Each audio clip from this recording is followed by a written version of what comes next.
todos aquellos que se vayan sumando serán bienvenidos también a este encuentro. Les vamos a pedir que por favor mantengan sus micrófonos apagados, excepto por supuesto nuestros invitados Diego y Nélida, que son quienes nos van a deleitar y acompañar en este webinar.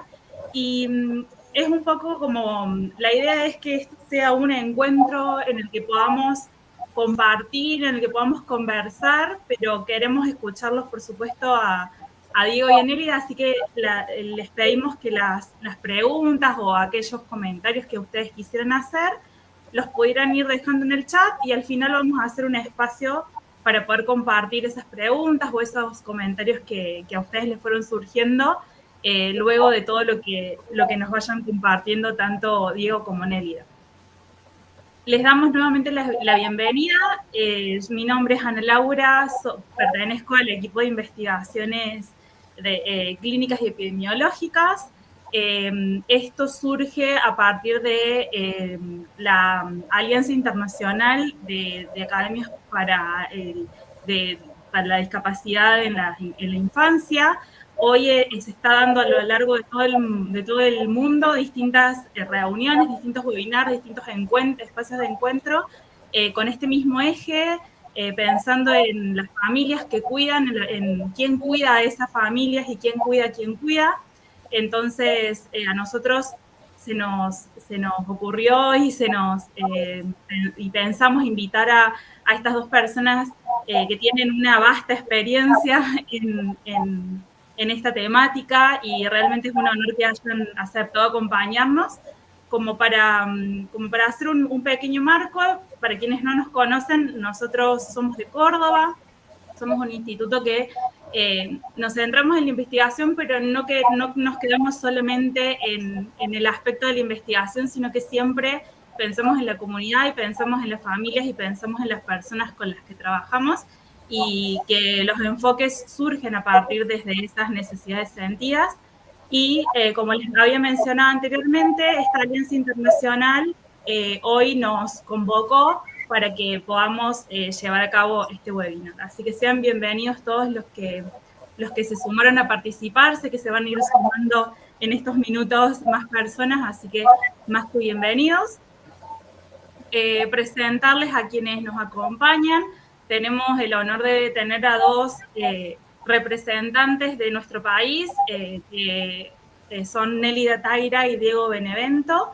Los voy a dejar hablar en un ratito a cada uno de ustedes porque sé que tienen mucho para contarnos con respecto a sus fundaciones y a sus asociaciones. Simplemente quise dejar un resumen breve de cada uno. Nélida es de Puerto Madryn, Chubut, representando el sur de nuestro país, y tenemos a Diego Benevento, que si bien su fundación tiene sede en Buenos Aires, trabaja con actividades a lo largo de distintas provincias del país. Y bueno, que les doy la palabra a ustedes para que terminen de presentarse y que sé que tienen mucho para contar de cada uno de sus organizaciones, y luego pasamos un poco a estos 3 momentos que planteamos en conjunto para conversar sobre el eje del webinar. Habíamos quedado con Diego, que comenzaba a hablar yo. Agradezco muchísimo esta invitación, es muy elogiosa, y cuando uno tiene que hablar de su propia experiencia es relajado, pero a su vez también es como mostrar la intimidad de una historia. No obstante, me parece sumamente sana poder compartirlo por lo que significa esta historia de mi hija Tami con parálisis cerebral, que hoy tiene 37 años y que ha sido muy, muy difícil nuestra vida. En un lugar donde no había nada, aparentemente, donde tuvimos que armar estructuras, apoyos, fuimos inventando, y lo único verdadero que teníamos éramos nosotros, la nena y la familia. Después hablaré un poco más de la institución, pero en sí el valor máximo era qué hacíamos en el sur tan solitos, sin apoyo. Aquí hay una frase muy típica que es: Aerolíneas Argentinas, el mejor médico que era irnos del lugar para descubrir en los grandes centros. Pero a su vez pensábamos en que la realidad de nuestras vidas estaba en un lugar que elegimos, precioso como comentamos anteriormente, y que teníamos lo más valioso que éramos nosotros mismos. Esta niñita con tantos problemas, ante todo nos decía que necesitaba, así que era la gran maestra de una historia de vida la cual pudimos acompañar. Te dejo, Diego, hablar un poco porque sabes que... Buenas tardes a todos. Gracias Ana Laura y equipo, Carla, gracias también Nélida por esta invitación. Y realmente feliz desde Fundación Gavito, y quiero partir con esto. Hoy soy psicólogo, pero también soy hermano de una persona con diversidad funcional. Hoy vamos a hablar de diversidad funcional, vamos a empezar a cuestionar esta palabra, que es una palabra peyorativa, la palabra discapacidad, y con algo muy en común con Nélida, que cuando nos tendrían que haber cuidado a nosotros con respecto a lo que estábamos viviendo con el trauma, en mi caso de mi gemelo, un autismo muy profundo, edad mental de 1 año, epilepsia refractaria como Lennox, Gestalt, terminamos, porque no nos quedó otra, cuidando a los que cuidan. Hasta saltamos de cuidar a las otras familias, y con Nélida, que ella es muy humilde, pero tiene una de las instituciones más importantes del sur, una institución ejemplo, también atravesada por la cultura oriental, que eso no es poco, es impecable el lugar, lo tienen que conocer ustedes. Nosotros nos quedó esto, cuidar a las instituciones, porque ese vacío donde como familias nos sentimos desamparados, bueno, hoy entendemos que tenemos una misión, y gracias a ustedes que nos convocan también como representantes del país. Fundación Gavito nace con la pérdida de Gaby, cuando fallece Gaby, después de haberlo matado 44 años, vieron que siempre se mueren todos los años en discapacidad, vivió 44 años. Y un grupo de traumados, en el cual me incluyo, familiares directos de personas con discapacidad o diversidad funcional, nos pusimos a trabajar y hablar esto, de cuidar a las instituciones, de cuidar a las familias, de generar dispositivos. Esa es la presentación entonces. Es Asociación para la Educación y Desarrollo Intelectual y Motor. Así genérico, porque fuimos mutando a través del tiempo de Asociación para Chicos con Síndrome de Down y Discapacidad Motora. Bueno, fuimos ayornándonos al momento, y esta cuestión amplia, Asociación para la Educación y Desarrollo, nos muestra muy bien lo que queremos, ¿no? Queremos lo mejor de nuestros chicos y que puedan evolucionar con el techo que ellos tengan. Esta historia de darle oportunidades creo que es lo que hicimos en el sur, es abrir esos espacios que no existían. No nos basamos en lo que había afuera porque no había casi nada, y comenzamos a hacer a partir de la persona de nuestros hijos para afuera, que es tan rica, y con espacios importantes como fue durante todos estos 30 años Escuela para Familias, que después voy a explicar en el transcurso de las preguntas un poquito más. Excelente. Bueno, pasamos a uno de los primeros disparadores que nos parecía importante comenzar a pensar qué significa para ustedes, tanto para Nélida como para Diego, y si quieren los que están acá presentes dejar sus comentarios también para después compartirlos al final de la presentación. La palabra cuidados, la palabra cuidado, acompañamiento, el que cuida, ¿no? Y también agregamos como estos dos grandes ejes que están ahí, que recién Diego mencionaba, esto de pensar algunos conceptos, de hablar de diversidad funcional y de equipo, como en vez de pensarlo como interdisciplinario, como transdisciplinario, o equipo rehabilitador, pasarlo a equipo transdisciplinario. Bien, entonces eso fue un poco el primer disparador, el primer bloque que pensamos para escucharlos a ustedes, así que nuevamente les doy la palabra.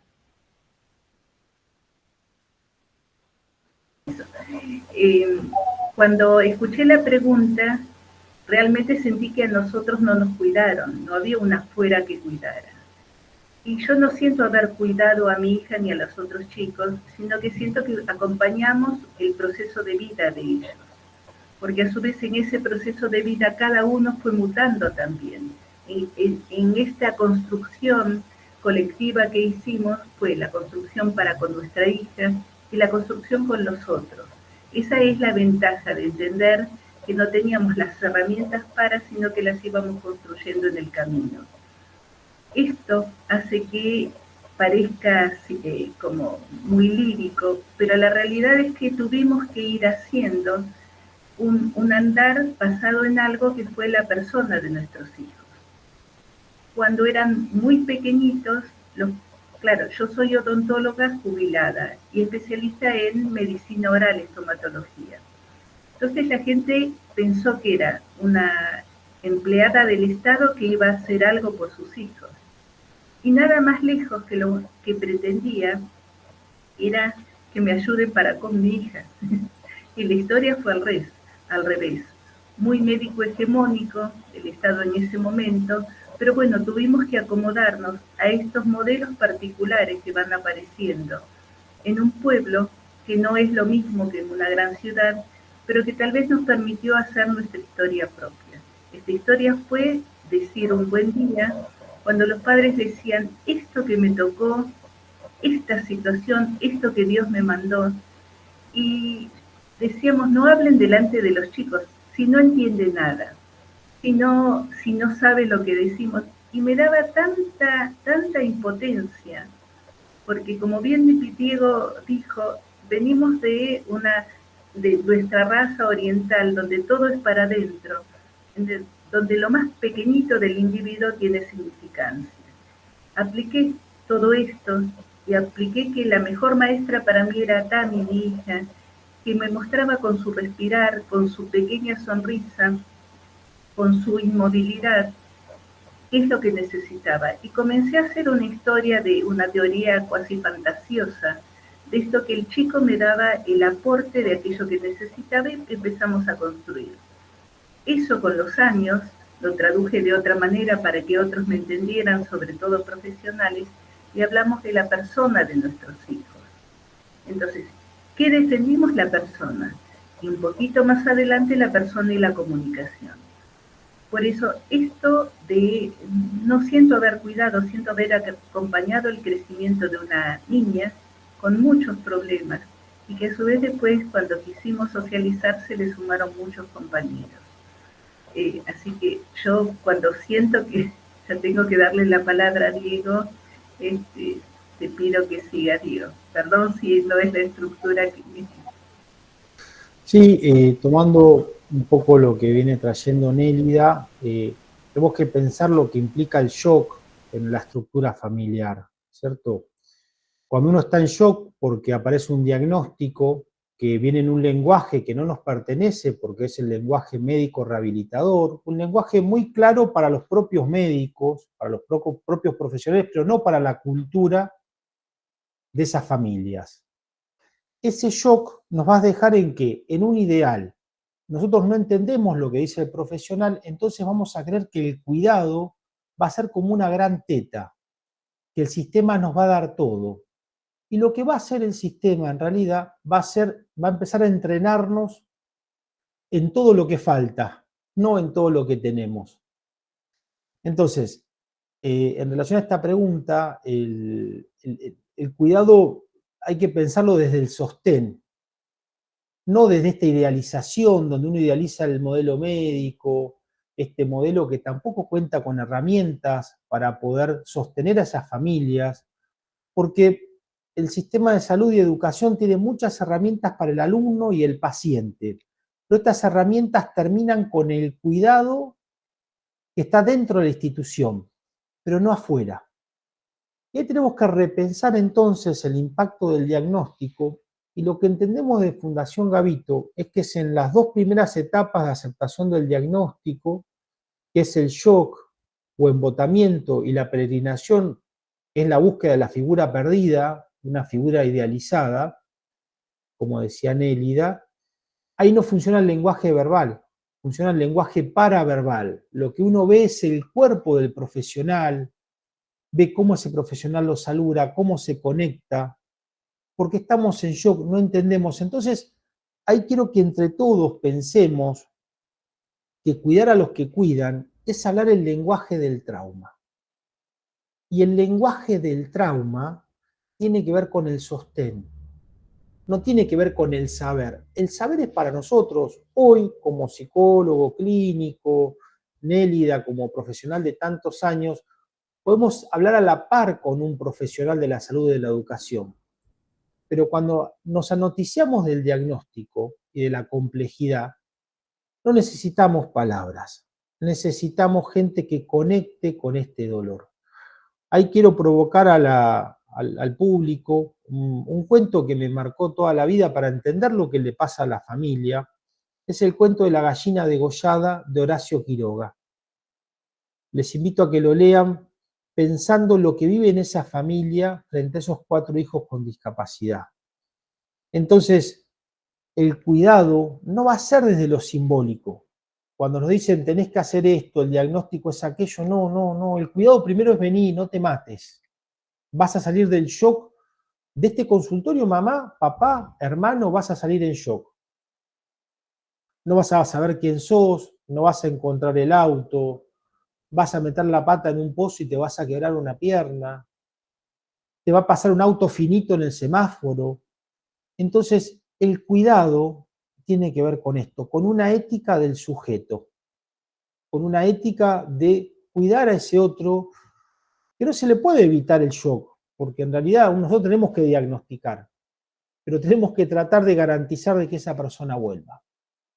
Entonces, quiero romper esta idealización que termina en entrenamiento con lo traumático, con lo deficitario. Por eso es que no queremos decir más discapacidad, porque es todo menos, entrenamiento. Perfecto, necesitamos los profesionales de salud hablar de lo que falta, de lo que hay que trabajar, pero tenemos que pensar qué dispositivos utilizamos para que esas familias se reconecten con ese bebé, con ese niño, con ese adolescente. Entonces, el cuidado hay que pensarlo desde el sostén y según las etapas. Y ahí estamos con Nélida, pensándolo. Siempre pensando esto, enriqueciendo el sistema. Excelente. Realmente creo que responden de una forma muy clara a estas primeras preguntas que por ahí pensamos en conjunto. Seguramente haya mucho más por conversar de estos conceptos y creo que es algo que también se construye entre todos los que estamos acá, ¿no?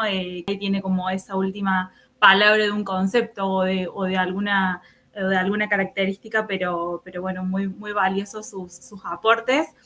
Habíamos pensado en un segundo momento en el que nos gustaría escucharlos a ustedes. ¿Qué sintieron en esas primeras instancias, como dice Diego, de quizás esos momentos de shock? ¿Que ha sido útil o qué experiencias han sido útiles para sus propios cuidados? Y que podría también servirles a familias de acuerdo a lo que ustedes acompañan hoy en día, que quizás están recién comenzando, quizás están en esas situaciones que comentabas vos, Diego, recién, ¿no? Y también escucharlos qué les hubiera gustado o les hubiera sido útil conocer en su momento cuando les tocó atravesar por primera vez un diagnóstico o una situación de las que venimos mencionando. Tomó la palabra Ana. Nosotros desde un principio, como dije, yo necesitaba hacer algo por mi hija, pero tenía un poquito más de herramientas porque también tengo una hermana con discapacidad, lo que era la disminución mental de aquella época. Hoy Julia tiene 76 años, vive con nosotros, así que ya estaba en contacto y soy anecdótica. Era chiquita, Julia me lleva 7 años, y yo era secretaria de Acción Social de los Rengos del Sur, del Gran Buenos Aires. Así que la vida fue como formándome en un ambiente de discapacidad que parecía como que no correspondía a una niña que iba creciendo. Y yo creo que profundamente que fue como una preparación para el momento en que naciera Tami, con muchas dificultades. Así que eso me daba como un paso adelante a esto que venía. Ya había tenido en contacto con muchas personas con deficiencia y formé parte de este grupo, Los Rengos del Sur, cuyo director es, y sigue siendo, creo que sigue siendo Roberto Órdenes, que es el director de Pintores Sin Manos.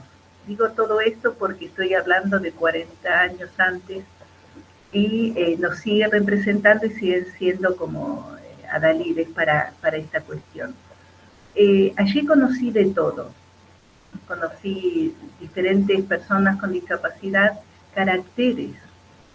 Entonces aquí comenzamos. Que no todas las personas con discapacidad son buenitos, que cada uno tiene su carácter, que mi propia hermana me toreaba a cada rato y yo no tenía por qué aguantarla. Entonces esta historia así de la idealización del angelito, bueno, para mí desde chica ya no existía. Esto me fue llevando a ver al otro como persona con sus dificultades, con sus bondades y sus falencias. Cuando llegó el nacimiento de Tami, después del shock inicial que comentaba y de este trauma que comentó Diego recién, por supuesto hubo un momento de dolor para que este hijo que estaba llegando, para mí mi primera hija y mi única hija, fue doloroso en un lugar que no conocíamos, con pocos profesionales, con gente que decía que era más fácil irse a Buenos Aires que estar allí. Bueno, y apostamos a la vida. Y en esto de tener fe por la criatura, y también seguía viviendo, seguía creciendo, pero había pocas personas que nos apoyaran. Parecía pobre, es una mamá, ¿qué va a decir? ¿O qué va a hacer? También tenía muchas dificultades, una parálisis importante, su cabecita no se sostenía, todas las características, y había que pelear en la calle con el que miraba torcido, con aquel que preguntaba, ¿y qué le pasa? ¿Y la tienen ustedes? ¿Por qué no la internan? Toda esa cuestión se produjo en un pueblo donde parecía que no había personas con discapacidad. Esa fue otra historia, parecía que no había en el pueblo.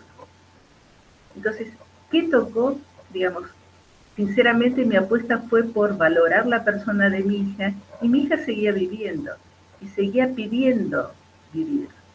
Es otra historia. También nació con 1,100 kg, bajó 800 gramos, tuvo todas las dificultades de un niño con parálisis, de una criatura y salió adelante.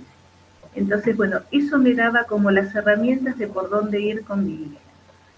Cuando llegó a la edad escolar, no tenía amigos, lo que tenía era adultos que la cuidaban, personas profesionales que la atendían, viajes a Buenos Aires o a otras provincias, con un montón de gente, pero que no eran pares. Entonces, cuando llegó el momento de la edad en donde hubiera tenido que ir a una escuela, no existía ni espacio terapéutico ni educativo capaz de contener un niño con estas características. Entonces hubo que crearlo. Así nace la asociación EDIM. La primera parte de EDIM fue la Escuela de Irregulares Motores.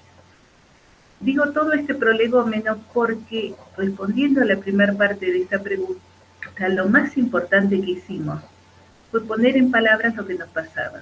Y así armamos lo que se llamó Escuela para Padres. Nombre que le dio el doctor Reñando, padre de Marcela, una amiga en común nuestra, que abocaba a la época del doctor Florencio Escardó de la polio. Dice, esto que hacen ustedes de instruir a otros padres es una verdadera escuela para padres. Y a partir de allí, a partir del 1994, comenzó una historia de sostén científico, y prácticamente lo único que teníamos como ciencia eran nuestras escuelas para padres. Psicólogos, abogados, médicos, psiquiatras, que nos iban acompañando. No teníamos plata, pero teníamos un grupo de gente capaz de instruir. Entonces, ¿qué logramos? Que estas escuelas dieran herramientas, sobre todo ideas, palabras, para poder hacer en conjunto, y nos ordenaban un poco nuestras propias ideas. ese no tenemos nada se convertía en tienen un montón, porque tienen al chico, tienen una casa, tienen alegría, tenemos la playa. Así que fue una construcción muy diferente que fuimos realizando. Y la escuela para familias también fue mutando y creciendo a lo largo del tiempo. La escuela para padres, con el avance de la cuestión de género, se transformó un buen día en escuela para familias, porque una de las empleadas del INADI nos cuestiona un día escuela para padres, ¿qué padre? Padre ausente, padre vivo. Entonces, digo, bueno, tenés razón, y esto también nos enseñó otra historia, que es que tan metidos en el campo de la discapacidad no podíamos ver a los costados. Y ese comentario que parecía incorrecto, desubicado de esta chica, pasó a ser el que nos abrió los ojos de que nosotros estábamos encerrándonos en nuestro propio concepto. Y comenzó otra historia y otra etapa que contaré más adelante de todo lo que se hizo para socializar a nuestros hijos. Así que esta es una primera parte. La segunda parte de la pregunta, ¿cuáles les hubiera gustado, sido útil en su momento conocer? Y por ahí más profesionales que comulguen con nuestra idea, porque nosotros hicimos una gran transformación, no había un equipo sapiente que nos indicara qué hacer. Nosotros decíamos que teníamos lo que necesitábamos que tener, que era nuestros hijos y el grupo familiar, un entorno afable, capaz de aceptar esta situación, y lo que necesitábamos eran profesionales capaces de poder ayudar a esta estructura. Ya pasaron 30 años, esos profesionales existen, comenzamos a formar una cultura de proyección social importante, tenemos una casa linda, importante, y hicimos un trabajo en la periferia de nuestro propio ser, que fue de educación comunitaria muy linda. Así que bueno, esta es la primera partecita. Bueno, estupendo. Bueno, esta pregunta es importante y lo que vimos las familias, todos este recorrido que hace Nélida lo hacemos todos. Algunos llegamos a donde llega Nélida, otros quedamos en el camino, porque es mucha la radiación del camino. Y si tuviera que hablarle a esas familias que recién comienzan, les diría dos cuestiones. Busquen asociaciones o agrupaciones de familias que ya tienen este recorrido, porque te van a permitir que tener representaciones de ese camino de lo que te va a ocurrir, ¿cierto? Que te acompañen. Entonces, ahora en este avance de todos estos años hemos podido generar distintas organizaciones que van a sostener a las familias. Hay muchas que están más en una etapa de desesperanza, una etapa de peregrinación, que son a veces como muy complicadas porque aparece como siempre la cuestión ligada a lo médico rehabilitador. Pero bueno, uno puede buscar esta herramienta y es una herramienta muy útil. Ahora, si le tuviera que decir a las familias otra cuestión, les diría, busquen un terapeuta único, busquen algún profesional de la salud con los que ustedes se sientan bien y que él organice los tratamientos. Porque si no, entramos en esto de la hiperestimulación del paciente o del alumno, y lo que hacemos ¿qué es fragmentarlo, llenarlo de terapias de cualquier tipo, y esa persona que no se terminó de constituir su relación con las figuras de apego seguro, con esos cuidadores primarios, se fragmenta más. En realidad no solamente necesita acompañamiento la persona, sino la familia. Entonces le diría a las familias, busquen un terapeuta único, no importa si es la fono, si es la nutri, si es el psicólogo, busquemos aquel que desde lo traumático hace empatía con nosotros y que nos pueda regular. ¿Qué le diría a los profesionales? ¿Qué es lo que necesitamos nosotros las familias? Les diría que necesitamos que nos ingresen a los consultorios, que seamos parte del trabajo que ustedes hacemos. Le diría también a los docentes que no se olviden de los hermanos, que no se olvide de identificar en qué situación está la familia con respecto a lo económico, a las etapas de aceptación del diagnóstico. ¿Para qué? Porque la pregunta ¿cuál es? A ver, ¿Qué nos regula a nosotros como familia? Hay un pensamiento mágico, totemista, que creer que la familia se auto va a regular con el psicólogo que lo ve una vez cada tanto. Entonces, tenemos que empezar a incluir a la familia en el consultorio. Yo entiendo que la familia es un obstáculo porque tiene esta radiación agónica ligada al tema del shock, a lo que le pasa a la familia. Pero vos la tenés que ingresar para después regular la distancia que va a tener, para que nosotros los profesionales no seamos objetos persecutorios. ¿Cómo yo te voy a entregar mi sangre maldita, mi sangre que no sé lo que pasó? ¿Qué culpa tengo yo con esto? ¿Qué va a pasar con esto si no te conozco y no sé quién sos? Entonces le diría a esos profesionales, me lo digo a mí también, que tenemos que ingresar al consultorio, tenemos que hacer parte de las fiestas, de las actividades en los colegios a toda la familia. Y si hay un papá que se fue o un papá que no acepta, bueno, buscar la vuelta para que también esté informado de lo que está ocurriendo en estas situaciones. En lo personal, a mí que me salvó, ¿por qué soy psicólogo hoy? Porque tuve algunos médicos que realmente me incluyeron en la consulta afirmando esto, que preguntaron cómo estás vos, cómo cuidás vos a tu hermano, qué sumás vos, qué te pasa con esto. Esas personas marcan desde ese lenguaje corporal, desde ese interés, una brújula futuro. Porque la persona con discapacidad y su familia o diversidad funcional pierde los mapas. Y el mapa lo creemos que lo tienen ustedes, los profesionales, los docentes, pero no es el mapa sobre el diagnóstico que necesitamos. Ese es el de ustedes y para eso le pagamos, o el Estado le paga. El mapa que necesitamos es saber qué hacemos entre nosotros. Entonces digo, necesitamos esto. No es una empatía, a ver, de bondad y de amor. No, es estratégica, se estudia, se piensa. No es que esto de que uno da amor y lo ingresa al consultorio. No, hay que capacitarse. Esto es el desafío que tenemos. Entonces, cerrando la pregunta, la idea es ni que Nélida ni gente en mi lugar vuelvan a hacer todo lo que hicimos nosotros. ¿Saben lo doloroso que fue llegar hasta acá? Se murió Gaby y sigo hablando de Gaby todos los días. Sigo con los Gabitos en todos lados. ¿Cierto? Digo, no termina más esto. No es fácil llegar hasta acá. Entonces necesitamos de que en el camino los profesionales nos den como herramientas y protocolos también para vivir fuera. Fíjense que, permitime, Nélida, vos también, tu vida está en relación a tu hija, a la discapacidad. De hecho, nos pasa muchas veces a las familias que cuando estamos en tiempos de paz o en las vacaciones no sabemos qué hacer. Vivimos siempre entrenados en la desgracia, en las desgracias. Bueno, necesitamos eso, coordenadas ahí. ¿Sí? Che, ¿qué haces en las vacaciones? ¿Qué haces cuando te miran en la calle? Todo el mundo que se da vuelta. Bueno, ahí esa es mi respuesta a esta pregunta.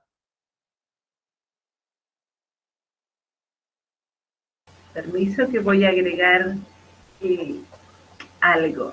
Cuando era Tami chiquita, en nuestros tantos viajes a Buenos Aires, la atendió el doctor Jean Antonio del Garrahan. Y Jean Antonio ni siquiera la revisó, nos miró. A Tami y a mí que íbamos, la observó. Yo le decía, la nena no ve, la nena no escucha, la nena nada, no puede nada. Y él la miraba y me miraba a mí. Media hora estuvimos en el consultorio. Y Tami le seguía una lapicera, un bolígrafo que tenía con un capuchón de oro, hasta que logró agarrarlo. En esta historia de las consultas no convencionales, esa fue la consulta de nosotros, de Tami con el doctor Jean Antonio. Y cuando nos vamos me dice, digo, bueno, ¿qué diagnostica, doctor?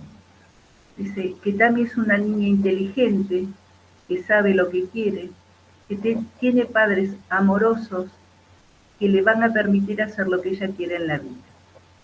Y me fui. Yo dije, bueno, ¿será bueno o malo? No entendía qué decir.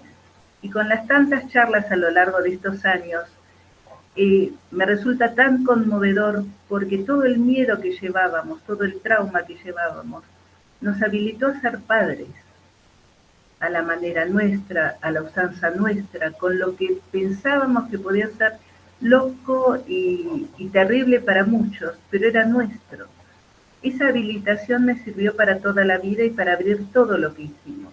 Por eso qué importante es tener personas que nos abran caminos, qué importante es el otro que comparta y algo que puede ser dolor poder transformarlo en otra historia más llevadera, ¿no? Y no siempre en la historia lúgubre.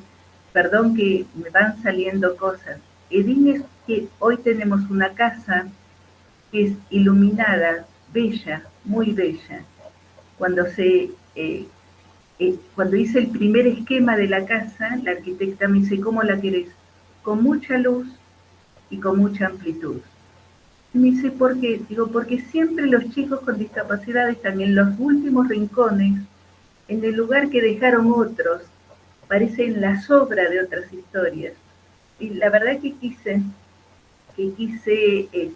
revertir de esta manera, y así es, que tengan los mejores lugares como se merecen nuestros hijos. Así que bueno, te dejo, Laurita, que sigas guiando. Realmente es emocionante y realmente es muy valioso escucharlos a ambos. Creo que podemos sacar un montón de palabras, conceptos y experiencias de esto. Creo que cada pregunta abre un mundo de cosas desde su propia vida y también seguramente muchas de las personas que están acá se sienten identificados y en mi caso como profesional de la salud, que estoy en contacto con estas familias y demás, creo que es clave lo que ambos mencionaron, ¿no? Cómo llegar a ese propio cuidado si también nos encontramos con quien supuestamente sabe todo, que es ese profesional, y no nos involucra o no involucra a la familia también como parte, ¿no? Porque nadie nace sabiendo ser padre, madre, abuelo, hermano, así sea o no, con una persona con discapacidad, y creo que eso también es fundamental entender que la familia es parte de ese acompañamiento y de ese rol, y cuidar a esa familia es algo fundamental para que todo lo que se propone como un objetivo, desde el área que sea, florezca mejor, ¿no? Entonces creo que es muy importante y agradezco mucho sus respuestas. Pasamos un poco a los últimos ejes que construimos en conjunto, que algunas cuestiones ya fueron saliendo, pero creo que es importante marcar esto de qué roles de otras personas, sea un equipo de salud, un amigo, un familiar, una organización como las que tienen ustedes, siente que han sido facilitadores o hoy en día son facilitadores, y cuáles han sido barreras, ya han mencionado algunas, en estos procesos. Y a modo de reflexión para cerrar, que bueno, creo que es algo que es algo que construimos en nuestro país constantemente, y creo que a nivel mundial esto es así, ¿qué consideran que es necesario mejorar a nivel de materias de políticas públicas, o algún ejemplo concreto que ustedes quisieran compartirnos para facilitar el acompañamiento a las familias? Creo que es importante también reflexionar y encontrar esos espacios, por eso los invitamos también a escucharlos para seguir construyendo esto que nos involucre a todos. Los escuchamos. Bueno, en principio los que más nos ayudamos fueron entre nosotros, los pares, las familias ayudándonos. Y también los chicos entre sí. Tami creció hasta sus 7 años con profesionales y no tenía amigos. Y yo decía, no tiene amigos mi hija, todo el resto. Entonces, cuando comenzamos a hacer talleres y reunirnos, y veíamos cómo se regulaban entre ellos, cómo el que manoteaba dejaba de hacerlo en relación con otro, cómo entre ellos se iban cuidando. Tami no caminó hasta hace poco, en realidad, y siempre había algún galán que le llevaba la bebida, que le llevaba los lápices. Entre ellos se iban regulando. Nosotros decíamos, a modo de educación, que siempre era que el que más podía ayude al que menos podía. Y que de esa manera una mamá una vez me dice, pero no le dé tareas a mi hijo. Digo, no, es una cuestión de educación y que surge de él poder hacerlo o no. Y nosotros tenemos ya 30 años y van a ver ustedes, chicos, muy empáticos, que aparece una silla de ruedas en un coche y corren 2 o 3 para bajarla, para ayudar. Les enseñamos tampoco a no ser invasivos, que siempre hay que tener una pregunta y que si el otro no quiere algo, tenemos también un espacio de educación sexual adaptada, ¿no? Esto, el que no quiere algo, bueno, es así. Entonces vamos aprendiendo y nos fuimos ayornando a lo largo de los tiempos. Los profesionales que se fueron uniendo, primero venían con el currículum en la mano, que a mí me encanta la ciencia, me fascina todo el trabajo científico que se pueda realizar. Ahora, con el pragmatismo que tengo, si esa ciencia no es aplicada a la necesidad de la gente, considero que no sirve. Me encanta la pata del ADN de la mitocondria pero la historia aplicada, alguien tiene que darse cuenta de la aplicabilidad de las cuestiones y que nuestro país necesita mucho. Y aquí me meto en parte de la respuesta de las políticas públicas. Estos espacios tan individualistas que tratan de engolosinarse con el propio ego, de ser los mejores maestros, de ser los mejores médicos, hay una parte que falta, que es la imbricación de los conceptos. Las familias vivimos justo en ese espacio intermedio, en ese bache que se deje y tenemos que unir de un lado y del otro. Cuando nosotros hablamos de escuela para familias, hablamos de estos temas. Cómo volcar esa información a un lugar que no sea común, sin identificarnos con nuestras profesiones, pudiendo hablar. Y logramos, y una vez una psicóloga del grupo decía, qué fácil es trabajar en EDIM, qué lindo. Y yo decía, porque sos vos, porque comenzás a ser vos verdadera como persona y ponés en el juego también la historia de la persona. Entonces hay una parte que simplifica porque en algún momento consultorio adentro es archiprofesional, pero consultorio afuera puede ser persona. Bueno, y a persona común me refiero. Esa es una característica. Y hoy en día tenemos muchos talleres, pero hay algo que hace poco un miembro de una ONG me decía, lloró apenas entró en EDIM, decía, ¿qué pasó? Dice, me atendió un chico tuyo. Digo, claro, porque el que abre la puerta es Alejandro, que le gusta atender a la gente. Y me sirvió el café otro chico. Claro, porque en EDIM va a ser un centro de día, pero la historia verdadera es como lo que quisimos crear fue una gran familia. ¿Y por qué lo digo así? Una gran familia cuidada, educada, con mucho componente profesional. Yo fui medalla de oro de mi época, así que la ciencia para mí es algo que me acompaña y que debe aplicarse, ¿no? Así que brego mucho y admiro a estas chicas jóvenes que les gusta la ciencia y estos espacios que nos permiten recoger esta información y ojalá sirva mucho. El tema es que nosotros hicimos ese espacio, ese bache que nadie quería circular, esa zanja que no se podía ocupar, lo hicimos con nuestras propias vidas y la de nuestros hijos. Llenamos un espacio, dimos la mano de un lado y del otro a muchos, y comenzamos una filosofía que es lindo, es un micromundo, el que tenemos adentro. Salimos a la calle y no es lo mismo, claro que no es tan idílica la historia. Y las familias, nosotros tenemos, por ejemplo, familias muy grandes, recuerden que son 30 años. Empezaron siendo niños, y se trata de un grupo de personas que trabajan la discapacidad infantil. Los nuestros son adultos. que han transitado toda una vida. Tenemos una mamá de 100 años, otra de 96, con sus hijos o en sus casas. Una mamá está internada en un geriátrico, pero no dejaron de tener el continente familiar. Entonces también que es algo que bregamos. Y a los que no lo tienen, lo hemos generado. Tenemos así tíos sustitutos, padres, padrinos. Somos una familia.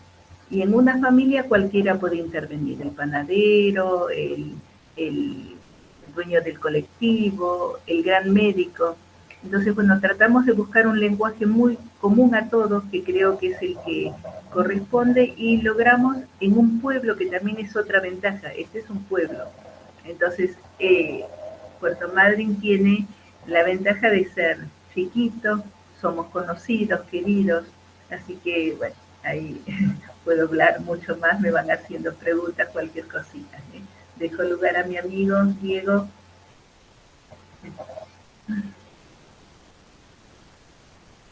Bueno, muy claro, Nélida, tu experiencia también. Sí, yo quería como hablar tal vez más del momento actual con respecto a esta primera pregunta. ¿Qué roles de otras personas? Y desde el lugar profesional, creo que hay dos figuras que recién se está tomando como el verdadero valor que tienen, que son figuras bastante nuevas. Una es la figura del acompañante terapéutico, ¿sí? Que por ejemplo en Córdoba se está profesionalizando, ya tienen por fin un nomenclador, ya tienen, están agrupados, tienen como un reconocimiento. ¿Por qué digo el acompañante terapéutico por un lado y por otro lado la maestra de inclusión o el docente de inclusión, que en cada lado va a tener un nombre, o de integración, que tienen nombres distintos? Porque van a ser aquellas personas que van a ser los que unen la familia con la institución. Por eso para mí es tan importante, son los que arman el medio. El acompañante terapéutico es aquel que va a implementar las direcciones, los distintos tratamientos en el hogar. La figura del acompañante terapéutico va a regular, por su sola presencia en la casa, las relaciones entre las familias, entre la familia. Y la maestra de inclusión va a ser aquel docente que va a regular en el espacio pedagógico la inclusión, ¿cierto? Lo que pasa en la escuela común, lo que pasa entre la escuela especial y la escuela común. A mi entender, son dos figuras fundamentales que tenemos que apostar en todo el país, que no están bien reconocidas. La maestra de inclusión es alguien que está como, no es de nadie, no es ni de especial ni de común. El acompañante terapéutico, recién en Córdoba tiene realmente un verdadero nomenclador, se le paga lo que se le tiene que pagar, por eso es que se van de todos los domicilios, son los que reciben mayor radiación. Y por ejemplo en Buenos Aires tenían un curso de 6 meses, ahora está durando 3 años, la verdad que tiene otra consistencia. Eso con respecto a estas figuras que actualmente me parece que son fundamentales y que no las tenemos que perder de vista, los profesionales y los docentes y las familias. Con respecto al tema político, esto les voy a contar mi experiencia recorriendo todo el país. Saben que no hay una municipalidad que conozca del país, de las que conoce Diego, voy a hablar por Diego Benevento, que realmente no haga algo que no sea cosmético. Todo lo que es inclusión, todo lo que es siempre para la foto, siempre para el parche, siempre para la emergencia están, pero nunca para la prevención, nunca para la anticipación. Sí operan cuando hay una desgracia. En la desgracia están, aparece la ambulancia, los recursos, pero no hay políticas que continúen. ¿Por qué? Y esto es mi entender. Digo, porque hay gente que no vive en la diversidad funcional, no es gente que vive lo traumático. Entonces, ¿qué hacen? Gestionan nuestro dolor desde los números y no desde el afecto. Y la verdad que trabajo con muchas municipalidades y ¿qué nos pasa? Cuando Fundación Gavito va al lugar, se mueven. Si no, no.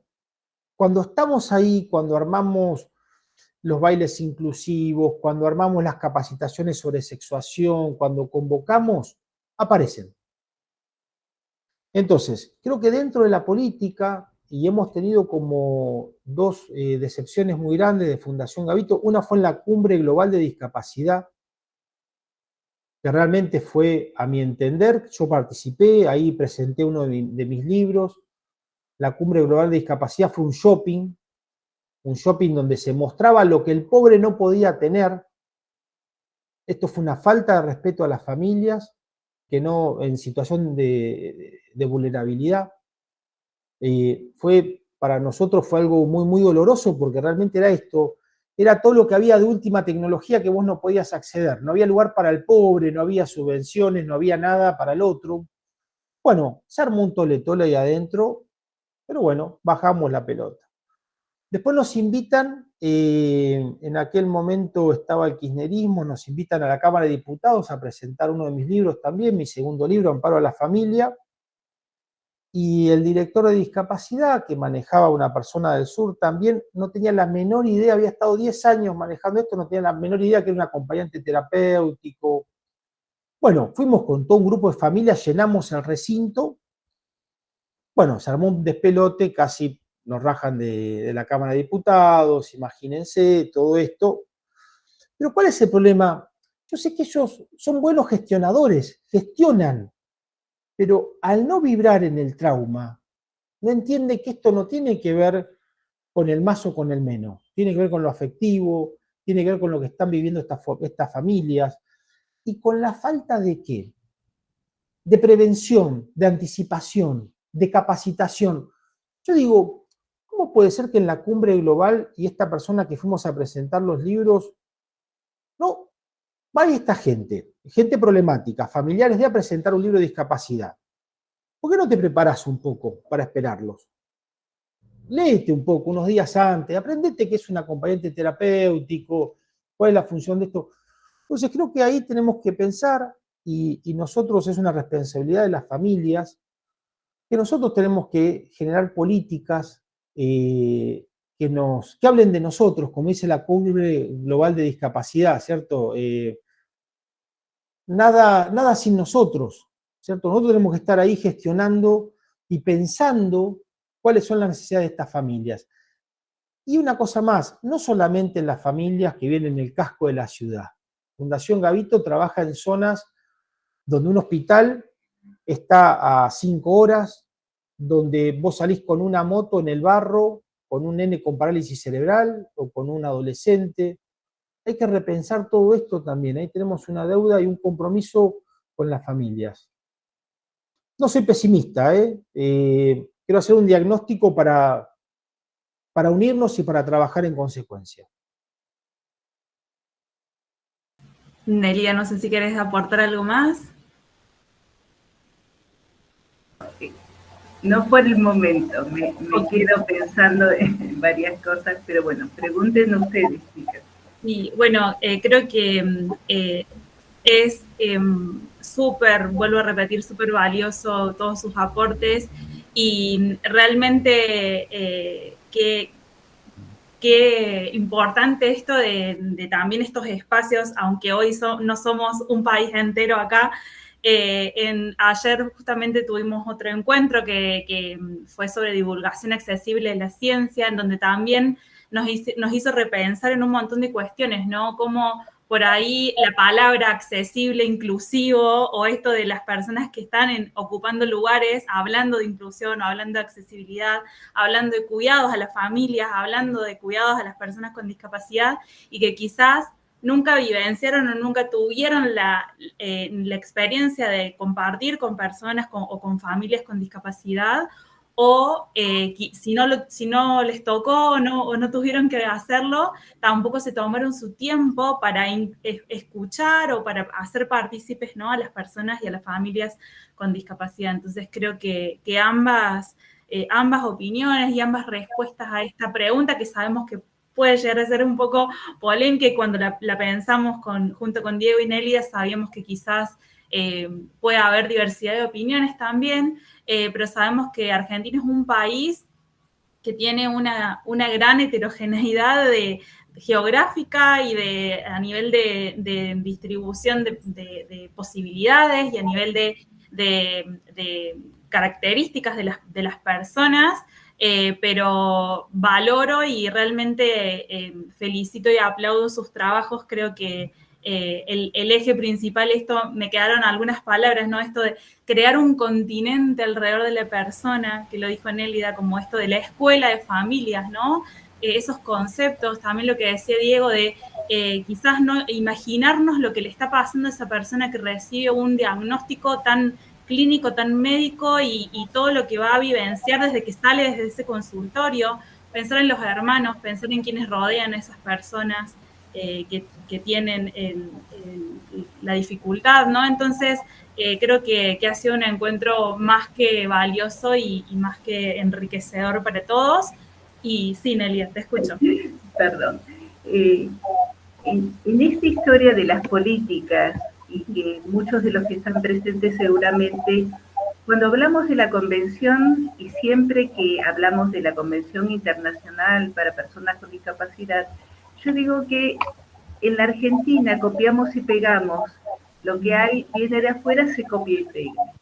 Y hay una verdadera hipocresía que es esto del modelo social de la discapacidad, que le pone la carga a otros con respecto a cómo aceptar la discapacidad, pero tampoco da herramientas. Entonces, digo, ¿cuánto tenemos que analizar cada cuestión? Y cuán valiosa es nuestra propia experiencia para poder ponerlo en palabras y ubicarnos. Y ahí entran ustedes, las personas que están en ciencia, de cómo ubicar las individualidades, las experiencias individuales. Porque nosotros lo vivimos y debe vivirse. A lo largo de la conversación hemos tenido, me aparecen imágenes de estas personas que esperan que el otro le solucione o le arregle el problema a su hijo. Y en ningún momento, a lo largo de Escuela para Familias, ese tipo de familias se van porque nosotros queremos que la familia se involucre, acepte, trabaje. Esta gente no quiere comprar salud. Y verdaderamente la historia tiene que haber alguien, por ahí es lo único que puede hacer, comprar algo externo, pero hay una parte que es de no pensar que ellos pueden hacer algo. Entonces, trabajar sobre esta historia también es difícil, sí, pero por ahí nos toca a las propias familias. Vos podés, vos hacés, vos tenés. Entonces, hay un montón de cuestiones que han surgido hoy. Y con respecto a políticas de Estado, verdaderamente no hay un montón de hermosas leyes que al no poder realmente ejercer una aplicación verdadera, parece que no sirven en algunos momentos. Y por ahí leía en el chat de cuánto nos vulneran en nuestros derechos, y es real. Yo soy bastante idealista y vivo de esta manera porque hago mucho, pero no soy necia. Entiendo que hay un montón de cuestiones que no se están cumpliendo. Entonces, bueno, a eso también vamos a luchar. EDIM tiene una parte muy importante que es de aspectos legales en discapacidad, dentro de la institución. Así que también defendemos nosotros esta historia. Así que bueno, dejo para ahí. Excelente, Nelida.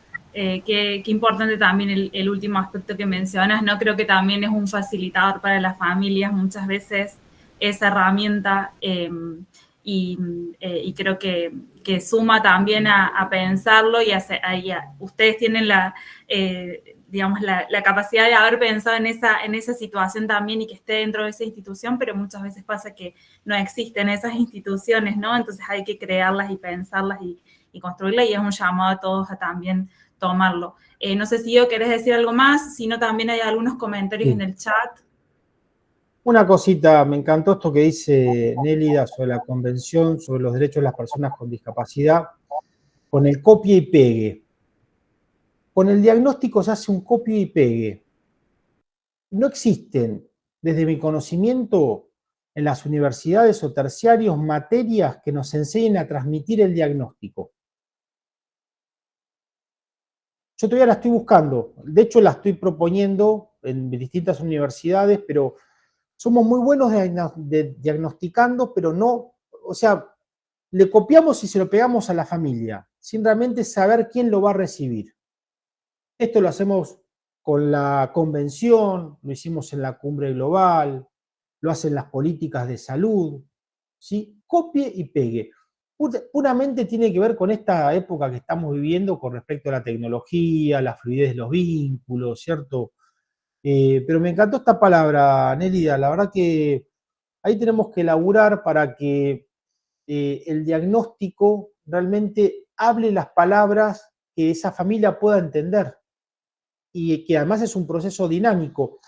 Un diagnóstico hace que uno pierda el nombre y el apellido. Ya dejás de ser Gabito, empezás a ser síndrome de Lennox. Perdés el nombre, perdés el apellido, ya te conectás con esa falta en ser. Esa familia empieza a identificar no su herencia, sino todo eso otro que queda marcado ligado al déficit. Entonces quiero cerrar con esta palabra desde lo mío, me encantó, copy-pegue. Estamos en la época del copy-pegue, ¿cierto? O del scrollear. Todo se pasa rápidamente, no nos detenemos en profundidad, ni siquiera observar cómo viene esa familia o ese cuidador primario, a ver cómo está, ¿cierto? Bueno, eso sencillamente. Muy cierto, Diego, es así, ¿no? Creo que hay que repensar constantemente y también irnos acomodando a medida que el mundo también va cambiando, que nos trae nuevos desafíos, ¿no? Quería leer algunas palabras de dos personas que compartieron en el chat. Si alguien más quiere también abrir su micrófono, es libre la posibilidad de compartir sus opiniones. Tanto Norma como Mirna nos comparten. Mirna nos expresa que lo que más le ayudó fue el compartir con otras madres, que existe un preconcepto de que los médicos curan, pero en discapacidad esto no vale, y es importante ser sinceros y hacerles saber a las familias que ellos también están aprendiendo junto a nosotros. Y también aporta que ella considera que se recibe violencias de todas las áreas del Estado, que son cuestionados, obligados a dar cuenta de todo lo que hace y no son reconocidas en la tarea sin remuneración ni descanso. Creo que es algo que esa parte, ¿no? El no descanso, que creo que un poco el origen de quién cuida también viene de ahí, ¿no? Y que hay mucha deshumanización en favor de la patologización y medicalización. Y también aporta que ha conseguido los apoyos de su hijo solamente con amparo y una lucha permanente. El problema no es la discapacidad, es todo lo demás. No sé si Mirna querés abrir tu micrófono, te escuchamos también. Y Norma aporta que ella es mamá de una niña de 5 años con discapacidad y que es médica, y aunque el inicio fue incierto, logró iniciar un espacio para las familias y los llamamos extraordinarios y nos acompañamos y nos ayudamos. Muy valiosos sus aportes también a lo largo de las distintas ponencias de Diego y de Nélida.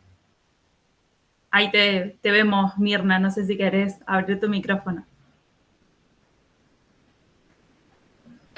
Ahí estoy, hola. Primero agradecerles. Estoy muy de acuerdo con las dos ponencias que hicieron. Estoy cuidando en este momento, así que tengo la atención múltiple. Estoy con Jano porque quiere saludar. A ver si lo ven. Hola, Jano. Y entonces, bueno, esta es mi realidad y la de muchas familias. Me siento reflejada en los dos testimonios.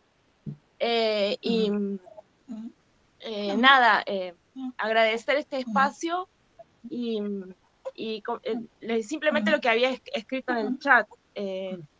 La discapacidad en sí, digamos, o acompañar a mi hijo ha sido aprender muchísimo junto con él y me ha dado muchísimas herramientas muy hermosas para trabajar con él y con otras infancias en realidad, digamos. Me he vuelto fono, kine, o sea, un poco de todo, creo que a todos nos pasa lo mismo. Pero bueno, el resto, el problema es lo difícil que se nos hace todo. O sea, es realmente muy difícil buscar los apoyos, pelear con la obra social, pelear con la escuela, los médicos por lo general. Tuve una charla con una fisiatra para una inclusión escolar y, por ejemplo, me empieza a preguntar sobre el embarazo, digamos, ¿no? Todo el tiempo, como que, no sé, yo por lo menos me siento cuestionada y en vez de acompañada. Sí tuve un neurólogo desde el principio con Jano, que fue él me dijo, vos estás 24/7 con él, vos sos la que más sabes, y él fue el que me apoyó y me dio él las herramientas, como la seguridad de decir, adelante vamos, vos podés, y yo te acompaño a vos. Y eso fue para mí fundamental. Muchas gracias, Mirna. Gracias a usted. Hago un comentario, Mirta. Bueno, el cansancio es algo que las familias, Tami tiene hoy 37 años, así que se imaginan que si hay cansancio es mucho. Y con respecto al tema de los amparos, lamentablemente el amparo es la última parte de una historia de aquello que no es escuchado.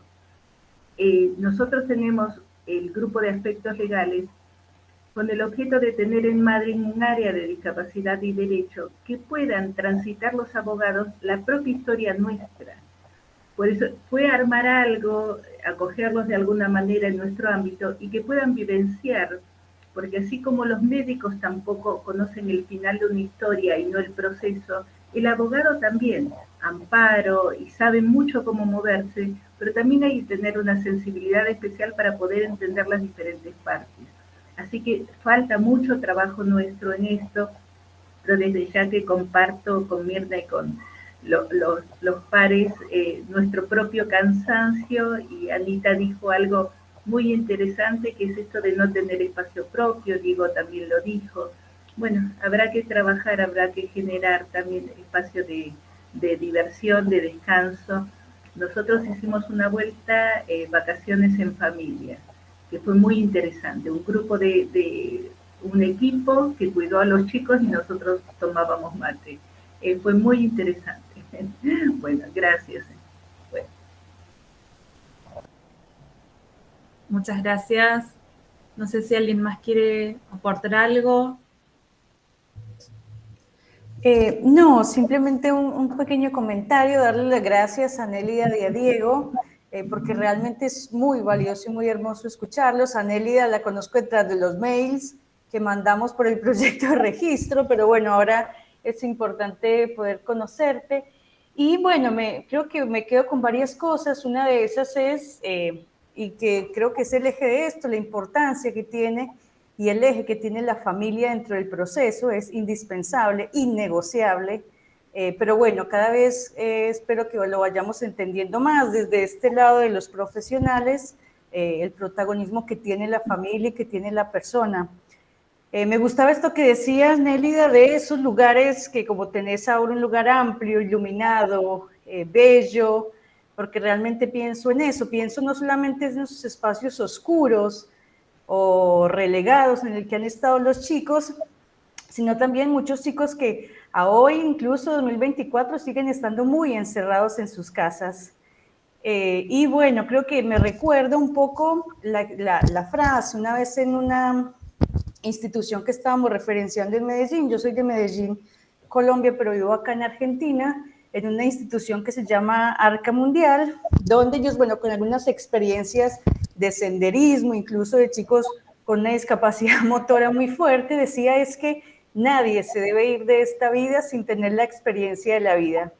Y eso fue como muy marcante, digamos, para mí el proceso. Y cuando yo pienso en eso, pienso también en el término de inclusión, que por ahí me cuesta, digamos, un poco, me identifico más con el término de pertenencia y que realmente todas las personas puedan sentir que en este mundo también pertenece, también es para ellos. Así que bueno, creo que eso es algo que las familias han ido logrando de a poco. No los profesionales, no los equipos, no han sido las familias y las personas con diversidad funcional que lo han ido logrando de a poco. Así que bueno, es siempre admirable cada vez que uno escucha estas historias como las de ustedes y bueno, simplemente darles eso, las gracias por lo que compartieron, son reflexiones profundas que nos ayudan, nos animan y nos cuestionan también a pararnos desde otro lugar. Así que bueno, muchas gracias, simplemente eso. Gracias, Joa. ¿Alguien más quiere decir un comentario? Damos el espacio para que escriban, para que abran sus micrófonos.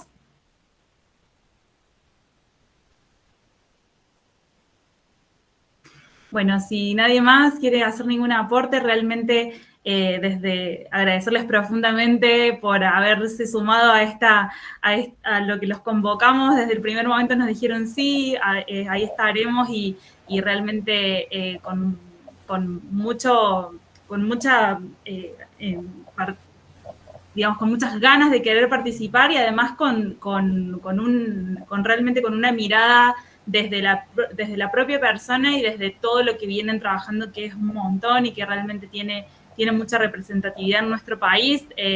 También la idea era buscar personas que sabemos que Argentina es muy grande y que creo que está bueno hacer redes, las redes a nivel de familias y las redes a nivel de profesionales para poder realmente llegar a algo que funcione un poco mejor. Así que por eso también invitarlos a quienes hoy participaron a que nos podamos como contactar. Acá les dejamos las redes de las dos organizaciones que participaron hoy y también de nuestro equipo de investigación, de nuestra fundación, que también el objetivo es que las familias hagan parte de lo que nosotros hacemos y no que quede solamente en una tarea académica, sino que todo tenga una funcionalidad para quienes realmente va a ser de utilidad. Así que realmente muy agradecidos. Les doy la última palabra tanto a Diego como a Nélida para cerrar este encuentro y cerramos por el día de hoy. Bueno, agradecer profundamente este espacio. Después a uno le van quedando cosas que podríamos haber dicho. Yo lo que les quiero comentar es que con mucho trabajo, Tami hace 10 meses vuelve a caminar, está caminando sola, bipedesta bien. Y esto es un poco esta historia del nunca bajar los brazos y del siempre apostar un poquito más. Muchos fueron los motivos por los cuales Tami dejó un buen día de caminar, emocionales, en la vida misma, pero bueno, pudimos, no nos quedamos, y ella misma pudo, y así es orgullosa, y va pudiendo, y bueno, y a sus 37 años bipedesta, abre la canilla, se lava la cara, y genera todo un crecimiento en esta historia de que para el adulto no hay más que hacer. Bueno, comento, los nuestros son adultos, son muchachos y chicas muy grandes, a los que sí valoro y existe, deben tener, como bien decía Joana, la posibilidad de poder vivir como cualquier otro. Facilitarles eso es parte de nuestra tarea y es vivificante y apuesto a esta gente joven que trabaja para la ciencia. Que la ciencia sea para la gente me parece muy importante. Agradecidísima por el espacio, a disposición por supuesto. Muchas gracias. Gracias, Nélida. Bueno, yo también agradecerles a ustedes, a los participantes, a estos encuentros, que en general somos pocos, pero bueno, nos vamos encontrando y vamos trasladando. No son fáciles estos encuentros donde lo traumático está a flor de piel, ¿sí? Y donde siempre hay una provocación. Dos temas que me parece importante para tener en cuenta a futuro en lo que son capacitaciones y el trabajo también desde lo político y social. Algo muy importante, como decía Joana, es lo innegociable del lugar de las familias. Eso hoy lo podemos decir acá. Pero quedan dos temas que para mí son de mucha necesidad. El primero es el problema que no existe un trabajo con el proceso de sexuación en la diversidad funcional. No hay un trabajo coherente, serio, que trabajen los profesionales, los docentes y las familias. Tenemos una deuda con eso. Y algo que viví en lo personal que tenemos que trabajar tiene que ver con los protocolos para actuar cuando fallece una persona con discapacidad, cuando fallece una mamá, cuando fallece un profesional. nadie sabe qué hacer. Si la familia está en shock, va a reaccionar de una manera. Si está en peregrinación, en desesperanza o en cuarta etapa. Yo estoy seguro que ninguno de nosotros que estamos aquí tenemos un protocolo claro para actuar si un paciente, un alumno o alguien que trabaja con nosotros fallece. No solamente fallecen las personas con discapacidad, también fallecen sus madres, también fallecen sus padres, sus hermanos, fallecen los docentes. Ahora, ¿qué hacemos en la institución? ¿Le comentamos a todos cómo lo hacemos? ¿Declaramos un día de duelo? ¿Vamos al ritual funerario? Bueno, son dos desafíos que hay que pensarlo siempre desde lo teórico. Nosotros vamos a hablar desde lo traumático, pero no olvidarnos que para que esto trascienda a Nélida y a Diego, que somos dos traumados de la vida por lo que nos ha pasado, tenemos que dejar las bases teóricas para esto y clínicas de abordaje. Bueno, quiero cerrar con esto. Una cosa, no soy pesimista, soy denso con esto. Soy porque tenemos que avanzar en esto, al revés. Que hoy nos encontremos 17 personas a hablar de esto, que haya en todo el mundo, se esté replicando esto, hace 40 años no había nada. Las personas con discapacidad se escondían, estaban en un pozo, en una habitación. Hace 100 años se las mataba. Entonces festejo estos encuentros. Creo que hay mucho por hacer, hay que unirnos, tenemos que generar esos protocolos para que la historia como la de Mirna no se repita. Estaba Mirna con Gabito, ¿cierto? Digo, sola con el neurólogo que fue el único que le dio una coordenada, otro que no. ¿Por qué siempre de cero tenemos que empezar? ¿Por qué tenemos que partir siempre de cero y no se acopia la experiencia? Bueno, con eso cierro lo mío. Gracias. Muchas gracias. Realmente podríamos quedarnos, creo que a todos nos entusiasma a continuar conversando, así que creo que eso es haber encendido esa llama y que esto siga creciendo. Sé que ambos comparten un montón de capacitaciones, de instancias, de encuentros y demás, así que invito a que los busquen y los sigan tanto a Diego como a Nélida, y también a nuestro equipo, así hacemos una gran red y podemos seguir creciendo en esto que nos convoca. Realmente muy agradecidos a todos los participantes. Éramos un poquito más, sé que algunos, el horario por ahí hace que algunos se hayan retirado, pero han participado y realmente ha sido súper valioso. Sin más para decir, si alguien más quiere compartir, hay muchas palabras en el chat de agradecimiento. Damos por cerrado el encuentro.